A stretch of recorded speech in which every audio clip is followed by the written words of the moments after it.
I'm Kyle Cattermas, owner of Cattermas Creations, and behind me I have my current lineup of belt grinders. I just wanted to answer a few questions. So I have two models with two variations. On this side, you can see here's my SRG and then my Type 1. And over here is my Type 1 1.5 and my SRG 1.5. And the difference between the regular ones and the 1.5 is just that the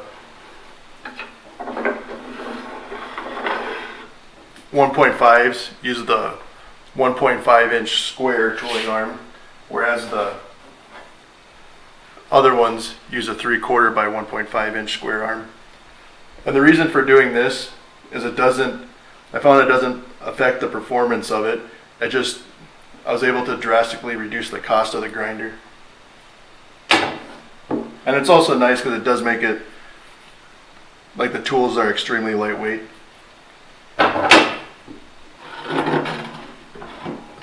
The tooling arms are adjustable, and on each model there is 3 tooling arm slots, and they can be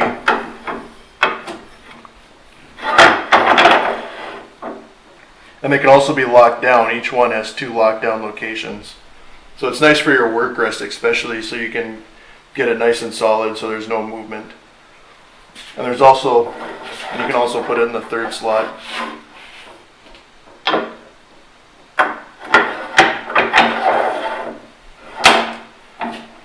It just gives you more working options. And as you can see also, I don't have them out yet.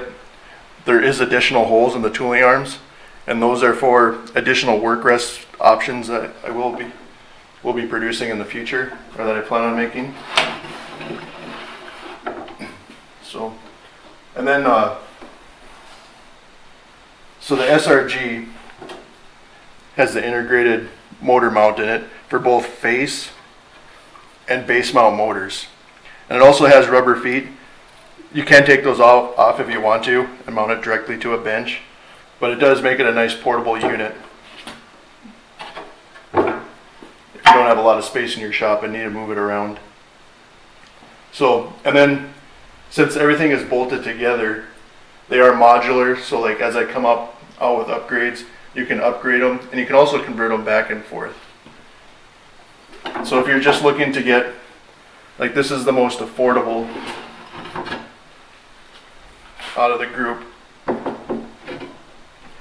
But if you source, like, say like a treadmill motor that's kind of an awkward shape, you can buy this grinder. It's a low cost option. But later on, if you want to buy a variable speed drive setup and want it all to be one unit, then all you'd have to do is swap out the main, this plate, for one of these SRG base plates. So you can convert them back and forth between the two, or just buy another grinder. So on all of them, they all have the same tension and tracking system.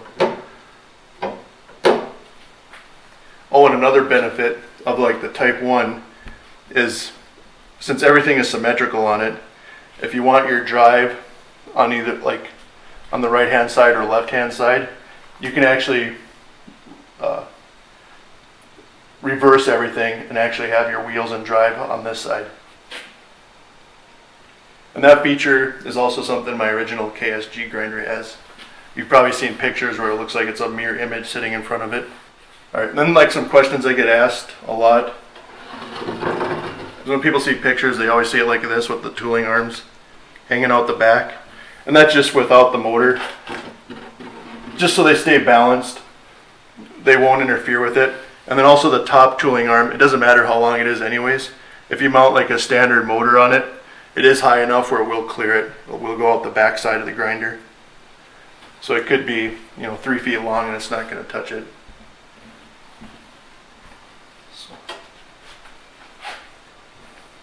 So for this one, a common motor I recommend for people is a minimum of 1 horsepower, and then also like a 56C totally enclosed fan-cooled motor.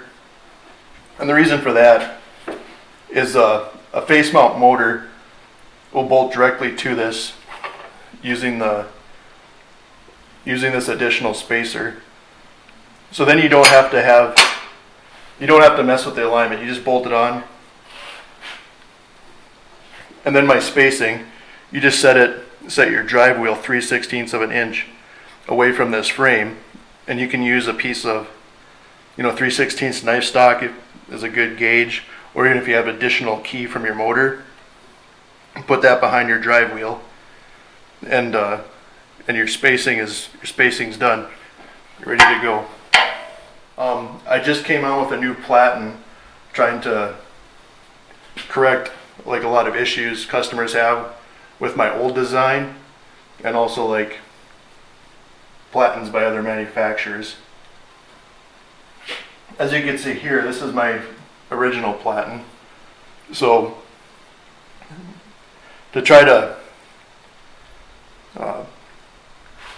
correct like clearance issues people would have, I have a 7 from the face of the Platen to the back of the frame is 7 inches to try to give people, a lot of room to work. It's great for like grinding hidden tangs and, just so you can grind symmetrically on both sides of it. But then this design does limit the travel and adjustment and other things it can do going with this design. So now I came out, this is the prototype, but the production version will be very similar.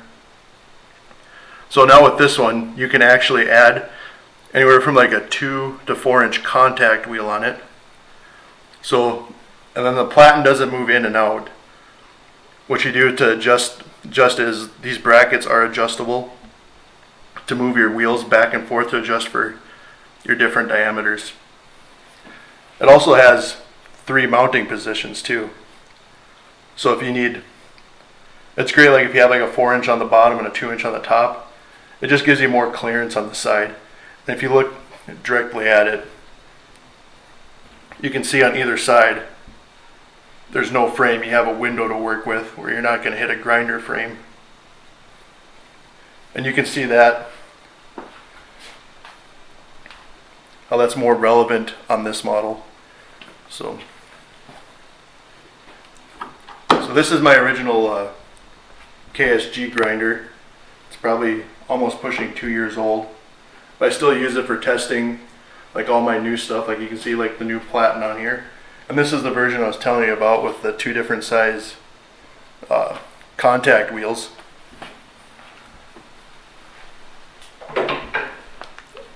So, and what this Platen allows, especially with you can still use it if you have just the 2 inch wheels top and bottom. So you can actually flip this 180 and actually use it as a slack belt attachment without removing anything. Let me disengage the tension there. So, and as you can see, just as I'm rotating it, just all the options that you have. The arm back.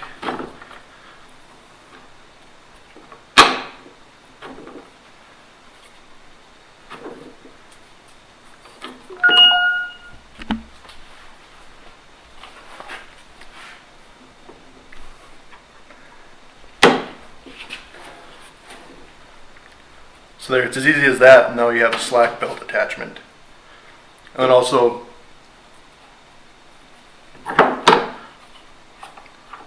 you can rotate this and move it above your work rest.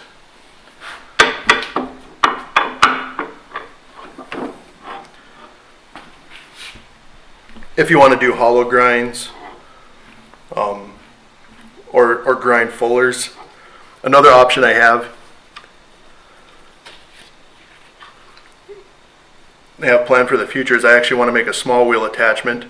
So on this Platen, the Platen plate, so it's 10 inches long, and on the back side, you won't be able to see it in the frame, but I did allow for extra holes. We'll also accept Platen, such as like a glass Platen from other manufacturers.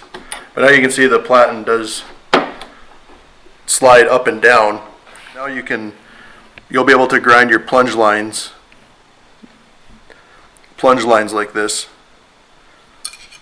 It just gives you another option, especially for new knife makers, to get their their grind symmetrical.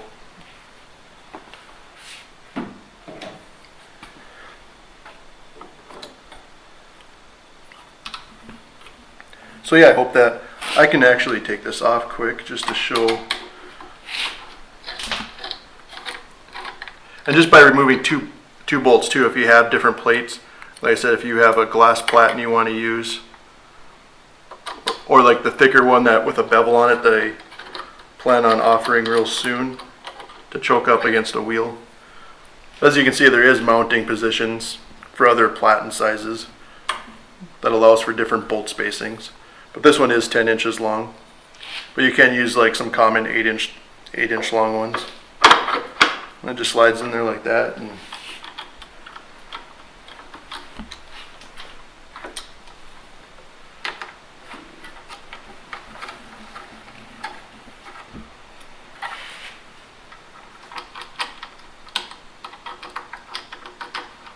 so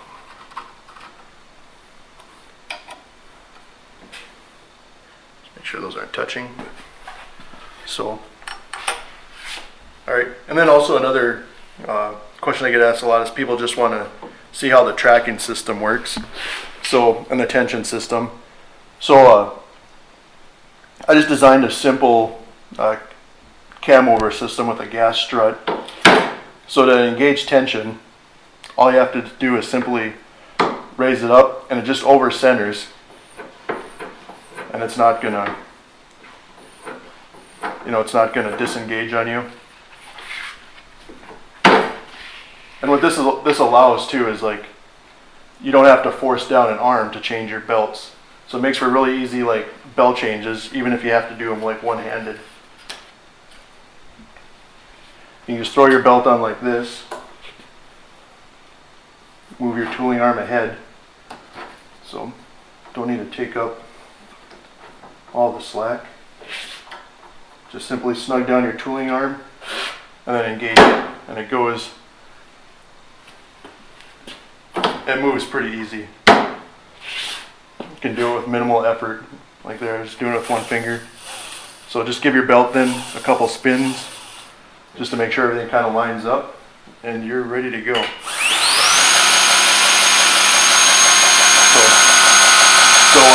then also to adjust your tracking, I do not recommend adjusting it from this side.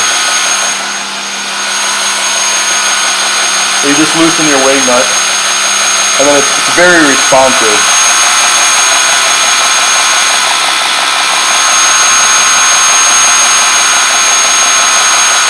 I mean, with half a turn, you can almost put it wherever you want. And then just when you're done, plug that back up and you're ready to go. Slide that tooling arm.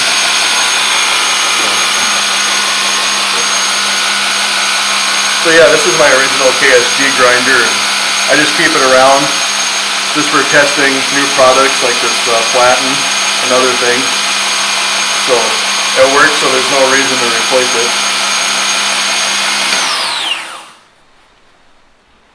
Alright, now I just want to show you how easy it is to switch out the arms and what I have for like options. For contact wheels, on both my narrow and 1.5 inch square arms, I use a clamp style with a sleeve. So then if you have different widths of contact wheels, or just different offsets, like this one can be used in a lot of other common belt grinders, but then you can just loosen this and adjust your spacing so you don't have to source, try to get it right with different washers and spacers and stuff like that. And then also my new Platen also uses the same clamping tooling arm. So with just a sleeve, if you had to, you could just put that sleeve in this tooling arm and then you could use this same tooling arm for a contact wheel. Another thing I believe I forgot to mention earlier is on this new Platen, there's also, as you can see, there's 3 mounting locations also, just to adjust your height. Like on here, you can see I have it in the bottom one because I have the 4-inch contact wheel at the bottom. And it also gives you more clearance if you did have both 2-inch wheels on the side for grinding. So, alright, I'm going to swap this out and put in the disengage tension. Hand that over here. So the grinder, the standard option will be this Platen right here. In the future, I do plan on having options for the for different size contact wheels that you can add to this. Let me remove my work rest.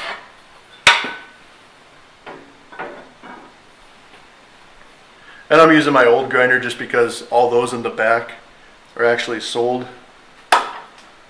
So I don't want to be using their stuff for the demo.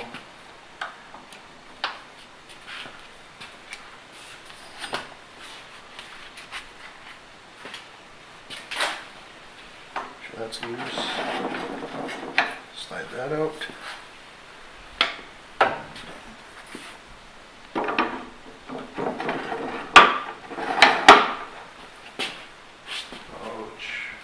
I'll do a quick grinding video. It's an old 36 grit belt. Just want to kind of see what this does to some titanium. So, and then once you throw your belt on there, you just pull your arm out, lock it in position, engage your tension. Just give it a quick spin, make sure everything you're tracking looks somewhat close, and you're ready to go. Fine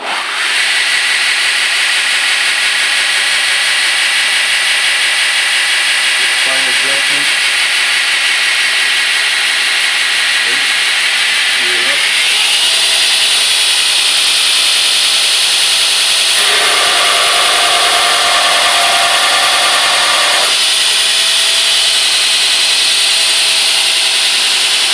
Probably not healthy to breathe. Let's take.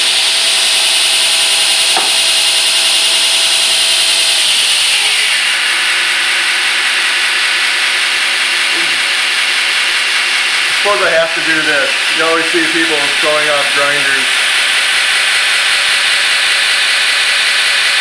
Trying to balance. I'm not even sure if this could even balance on a flat surface. I don't know if that's going to balance. Alright, oh, get it on the arm. There it goes. Found a flat spot.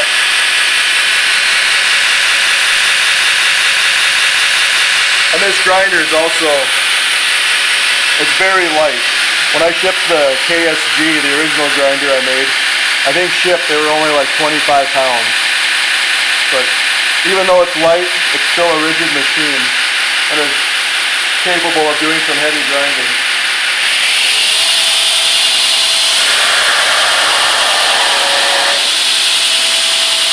Watch is still on there. Oh, not the one.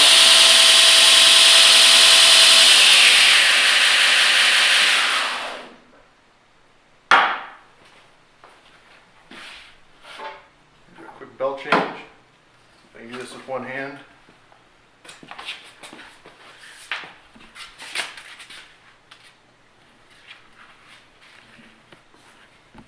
sure my arrows are going the right way.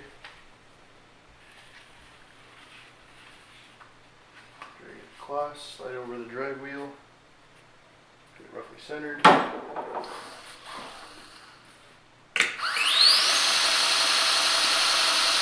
we're up and running again. So it's a very user-friendly grinder. And like I said, all my models use the same tension and tracking system. So the manual of arms is the same between all the different models.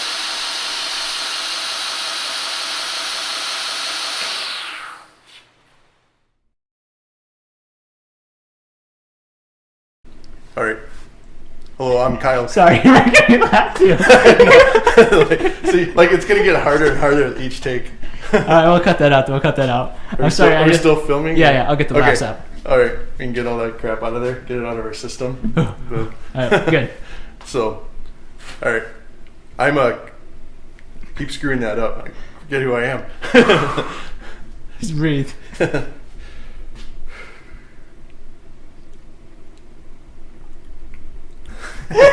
I'm watching.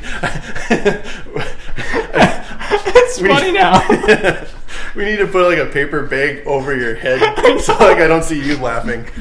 I don't know why I'm starting to laugh now. It's gonna. Okay. Like the poor people watching are gonna get like seasick because it's gonna start shaking.